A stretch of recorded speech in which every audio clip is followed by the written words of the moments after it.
Hello learners, and welcome to the second part of our lecture on gender sensitization. In this part, we will be talking about gender equality and gender sensitive practices. So as we had discussed in the previous part, gender is socially constructed. Social and cultural norms and values shape the way in which individuals perform gender roles. Gender socialization begins in the family. Gender stereotypes and the cultural beliefs in the natural attributes of males and females restrict their opportunities and potentialities. And social institutions like education, workplaces, law, and media also perpetuate gender stereotypes. And the last point is what is really the subject matter of this particular lecture. So we find that gender equality is essential for social justice. In any democratic society, all citizens are equal irrespective of their social category, including gender. Gender equality is also one of the Sustainable Development Goals of the United Nations, which cuts across the other goals. So for instance, the goals of ending poverty, having education for all, having decent work for all, looking after the planet, having environmental sustainability. All these goals can only be realized if gender inequality is eradicated, and gender equality and gender justice is at the core of society. We also find that gender sensitive practices are crucial for creating a gender just world where all persons can flourish. And we'll be talking about these gender sensitive practices in just a bit. Let's now talk a little bit more about gender in social institutions. We've spoken about gender and the family in the previous lecture.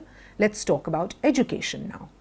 So just as within the family, girls are socialized into having certain attributes or into having a certain value system which emphasizes caregiving, looking after the children, looking after the home, and so on, we find that these values also translate in educational opportunities. So for instance, in a poor family, in a lower income household, girls are expected to help their mothers or help the women in the family with domestic responsibilities at an earlier age and help with household chores, care for the younger siblings, and so on. Investing in their education is considered a waste of resources because in poor households, girls are considered as a burden rather than as an asset. Sending them to school is not considered a priority. However, we find that the scenario has certainly changed with various social welfare programs and schemes of successive governments. So definitely a great deal of importance and emphasis is now being placed on education of girl children, of sending every child to school. However, we find that certain subjects and qualifications are still deemed more suitable for girls. For instance, home science, teaching, the arts and humanities subjects. However, subjects like the pure sciences and technology are seen as more suitable for boys. This reflects the stereotypical thinking which assumes that women are less rational, less analytical, and lack in mechanical skills as compared to men. We find that domestic duties and responsibilities can also be a hurdle in women's educational journeys. They may often have to give up their aspirations in favor of their husbands' careers. So many are the cases in which a brilliant, a very, very hardworking, a very ambitious young woman who is pursuing a professional degree or is pursuing a high qualifications degree is forced in many ways to give up her ambitions because of her marriage. So post-marriage, she is expected to follow the husband wherever he goes. And really, if she wants to have an independent professional journey, it is not looked upon in a very positive way in many families and communities. We find that professions such as school teaching, nursing, hospitality, secretarial work, being receptionists, air hostesses, etc., is considered appropriate work for women. Of course, these are very, very important jobs. These are jobs which are extremely respectable. They are extremely important for society.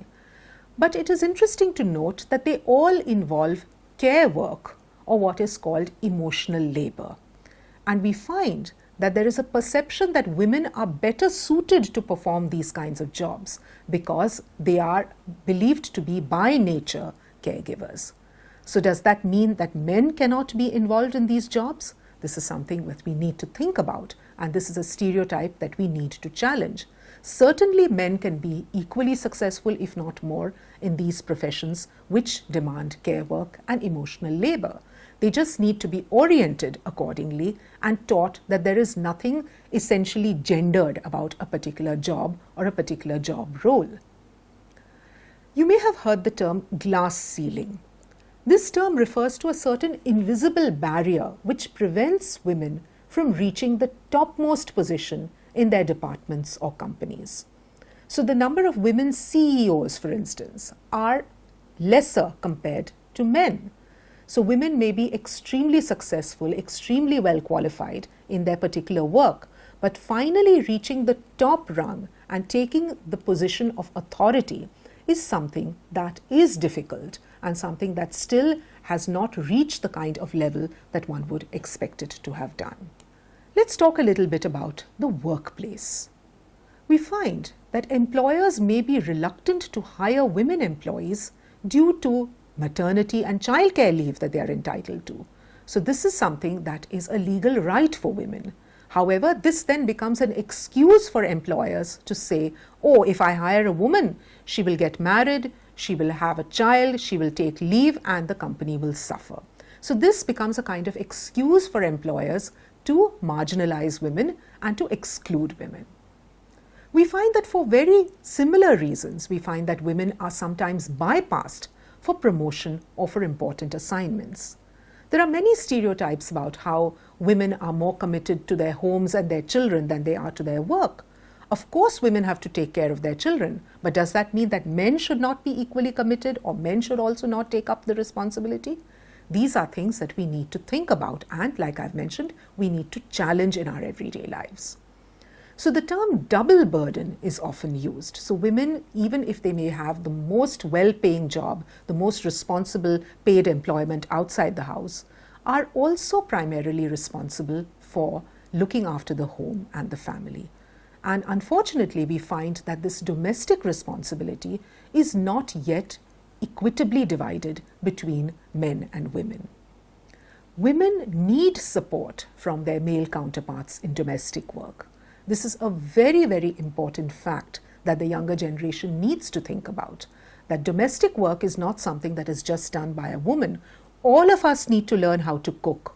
All of us need to learn how to clean. All of us need to learn how to look after ourselves, our homes, and our family.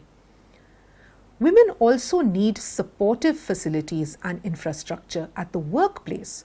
For instance, creches, flexible working hours, the provision of working from home if needed, and so on, so that they can adequately attend to their domestic responsibilities as well as their professional responsibilities. Now we find that in the post-COVID era, working from home has become a new way of working. In many ways, this is something that can help people to do their work and also attend to their homes. But in another sense, working from home has also become very oppressive for women because women cannot really get out of their homes. They are forced to do all the housework, they're forced to do their professional work and never really leave the home for a very long time or even for the purpose of going to the office. So working from home has its pros as well as its negative points. Let's talk about something that must be very familiar and something that is very interesting to all of you, that is the media, the mass media. All of us are engaged in watching the mass media. Many of you would be active on social media and so on. Now, mass media, we find, has been propagating or promoting gender stereotypes and representations for the longest time. If we look at cinema, we will find that the way in which women are portrayed, the way in which certain types of women, the good woman, the bad woman, the mother, the heroine, the vamp, these are all stereotypes that exist, for instance, in our popular Indian cinema. We also find that women tend to be commodified. In other words, to sell a watch or to sell a car, a woman's body is portrayed to make that commodity more attractive. So in a sense, women are treated like commodities or as goods themselves. And this is something which is a very, very negative aspect of the media, in which women may be treated as either sex objects or as domestic goddesses. So the way in which goods are sold, or the way in which products and services are sold by advertising and media, casts women in certain typical stereotypes. And most women are not this way. So the way in which women are portrayed in media is something that we need to think about very seriously. A very disturbing trend is that with the easy availability of internet, violence against women, pornography, obscenity have become very, very widespread. And this is a trend that really needs to be looked at very, very seriously, and strict action needs to be taken. We also find that media industry continues to be male-dominated and controlled. Like we mentioned earlier about the glass ceiling, we find that very few media companies are women-headed. Most of the big media industries or media companies are headed by men. Another very important social institution that we need to talk about is the political system. And we find across the world that male domination is observed at all the levels, starting from village councils to even parliaments. The number of women parliamentarians and women in leadership positions in political parties or organizations is much lesser than that of men. Now we find that in South Asia, for instance, there have been many women who have been heads of state, but we find that these women rose to their position of power because of their family associations with powerful male leaders. So they were either daughters or mothers or wives of powerful male leaders. And in spite of this, we find that South Asia suffers from gender disparities and inequalities on a very large scale. So even though there have been women leaders, gender inequality is still widespread in most of the South Asian countries. It is very, very important that in India, there is 33% reservation of seats and crucial positions for women in the Panchayati Raj institutions. And this is to empower women to take up decision-making roles in local governance. And this is really bringing about a change at the grassroots level, for which we have to be very, very proud. If you see the legal system, the laws, in most countries we find that they favor men and economically powerful classes of society. Laws pertaining to family, marriage and inheritance are very closely linked to patriarchal control over property. Men are still seen as the head of the household, the natural guardian of children, and the primary inheritors of property. And in the legal system, and even amongst lawyers and other legal practitioners, we find that they too have many patriarchal attitudes, because they too are a part and parcel of the society in which patriarchy reigns supreme. So these are things that we need to consider and need to reflect upon. We have some very, very important and empowering laws in our country. For instance, the Dowry Prevention Act of 1961, which was amended in 1986, the Protection of Women from Domestic Violence Act of 2005, the Indecent Representation of Women Prohibition Act of 1986, very importantly, the Sexual Harassment of Women at Workplace Prevention, Prohibition and Redressal Act of 2013, which we will be discussing in a bit. However, despite these very, very empowering legislations, there is a general lack of awareness, social stigma, and fear of earning a bad name in case women complain or take recourse to the law. Now we find that gender equality and justice is not for the benefit only of women, but for all humanity. And some of the important indicators of gender equality are access to good nutrition, healthcare, reproductive rights, education, workforce participation, political equality, legal and property rights, and freedom from violence and exploitation. As we've mentioned several times earlier, gender equality, or the Sustainability Development Goal number 5, SDG 5, is a crucial and cross-cutting one. And gender equality is a very important driver of development. Persistent social, economic, and political inequalities need to be addressed.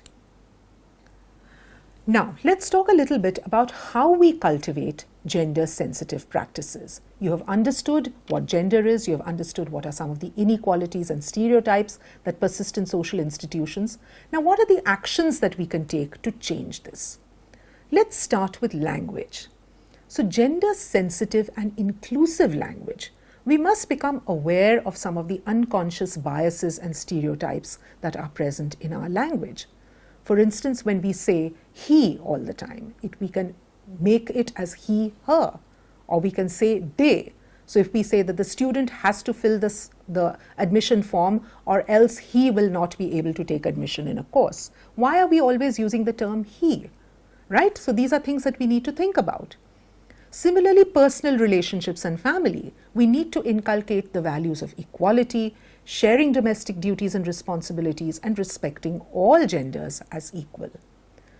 The workplace, where many of you are going to spend a number of years of your life, to create an enabling environment where men and women can work together with personal security and dignity. Now, in modern workplaces, we find that women and men from different backgrounds are working together, and gender stereotypes and discrimination may be experienced. So, awareness of the relevant laws and policy is essential. So, some of the common issues that are faced particularly by women, are inequality in salary, denial of promotion, negative attitudes, bullying, inappropriate behavior, and very seriously, sexual harassment. So sexual harassment in the workplace is a major issue that must be dealt with very firmly and something that all of us must be aware of so that it may be prevented and dealt with.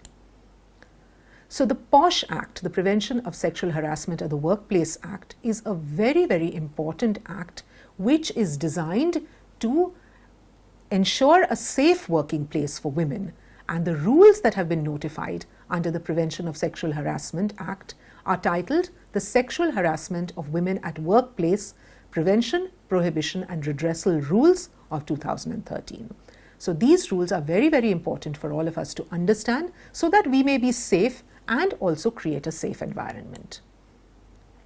So let's try and understand, what do we mean by sexual harassment? What constitutes sexual harassment? So any kind of physical contact and advances, demand or request for sexual favors, making sexually colored remark, showing pornography, any other unwelcome physical, verbal or non-verbal conduct of a sexual nature. Now, many of us may think that a particular behavior or a particular way that we are behaving with, we may think that this has got no sexual connotation or nothing offensive about it.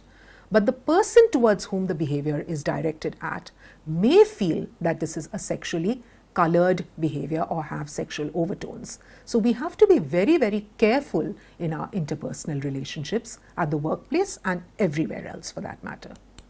Now, the Act requires that all employers set up an internal complaints committee or an ICC at each office or branch of an organization employing 10 or more employees. So this is a statutory requirement. And the company or the organization is expected to ensure zero tolerance towards sexual harassment and provide all the necessary support and protection to all the employees and promptly investigate the complaints. Employees also are expected to understand and be conscious of inappropriate behaviors and also to document any incident and seek help as soon as possible if they experience harassment. The power relations we find between the perpetrator of sexual harassment and the victim may make it very difficult for the affected person to seek legal remedies. So for instance, if it's a newly recruited person at the workplace and is experiencing sexual harassment from the boss, she may feel scared to approach the authorities. She may feel very, very victimized. Her character may be defamed, she may be threatened with being sacked or termination of the job and transfer and so on. So it is very important to support women when they are in this kind of a difficult situation. And for them to resist and counter sexual harassment, a strong support system must be created and a culture of mutual respect has to be cultivated. So to sum up, we find that social institutions, including family, education, workplaces, media, political and legal systems, continue to discriminate against women. Gender equality and eradicating gender discrimination is a key goal of sustainable development, social justice, and an inclusive world. Cultivating gender sensitivity in all domains of life, both private and public, is essential. And the workplace is a crucial area where all genders come together and where they need a safe, respectful, and enabling environment. Thank you.